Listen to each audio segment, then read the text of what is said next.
کبھی گھروں میں قرآن کھلتا تھا، صبحوں کا آغاز قرآن کی تلاوت سے ہوا کرتا تھا، آج صبح کا آغاز فیس بک سے ہوتا ہے۔ کبھی گھروں سے قرآن پڑھنے کی آواز آیا کرتی تھی، آج پاپ میوزک کی صدائیں سننے کو ملتی۔ پھر یہی وجہ ہوئی نا کہ آج ہر بندہ کہتا ہے میرے اوپر کسی نے ٹونا کر دیا ہے، کسی نے جادو کر دیا ہے، بدروحوں کا سایہ ہے، ہمارے گھر کے اوپر کسی نے جو ہے وہ کچھ کر دیا ہوا ہے۔ میں کہتا ہوں کہ تمہارے گھر میں قرآن جو نہیں ہے پھر بدروحوں کا ہی سایہ ہونا ہے۔ اگر قرآن کی تلاوت ہوتی اللہ کی رحمت کے فرشتے اترتے، اللہ کی رحمت کا سایہ ہوتا تمہارے گھروں کے اندر، اللہ کی رحمتوں اور اس کے انوار کی بارش ہوتی تمہارے گھروں کے اندر، اور پھر کیا ہوتا ہے؟ بھاگتے عاملوں کے پاس، اور عامل تو کہے گا کہ تجھے کچھ نہیں ہے، کتاب اللہ سے دوری کا نتیجہ ہے، بد عملی کا نتیجہ ہے، دین سے اعراض کا نتیجہ ہے، تو پھر اس کا تو کاروبار وہیں ختم ہو گیا۔ وہ کہتا ہے تو وقت پہ آ گیا ہے، اگر 2 دن لیٹ ہو جاتا تو یہ تعویذ تو چل جانے تھے۔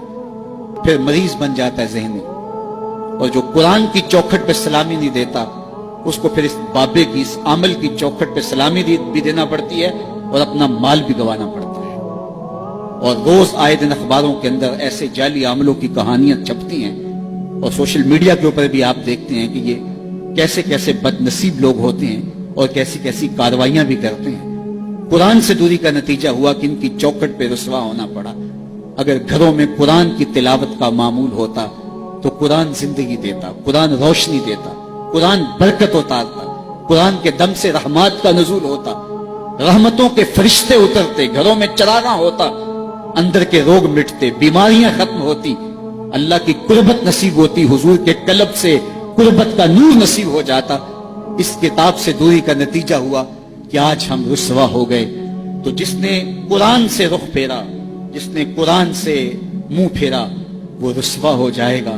قیامت کے دن رسول اللہ صلی اللہ علیہ وآلہ وسلم اللہ کی بارگاہ میں یہ شکایت کریں گے۔ سورہ الفرقان اٹھائیے، وقال الرسول یا رب ان قوم اتخذوا هذا القرآن مہجورا۔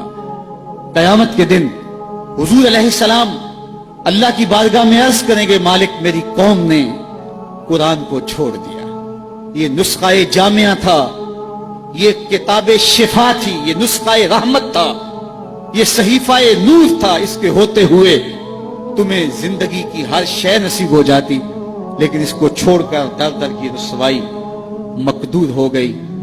آج ہمارے اوپر اگر ظالم حکمران مسلط ہیں تو ہم دیکھیں، ہم اپنے آپ کو دیکھیں کہ ہم کہاں کھڑے ہیں۔ ہم اللہ کے دین سے رخ تو نہیں پھیر چکے، اس کے دین کو ہم چھوڑ تو نہیں چکے۔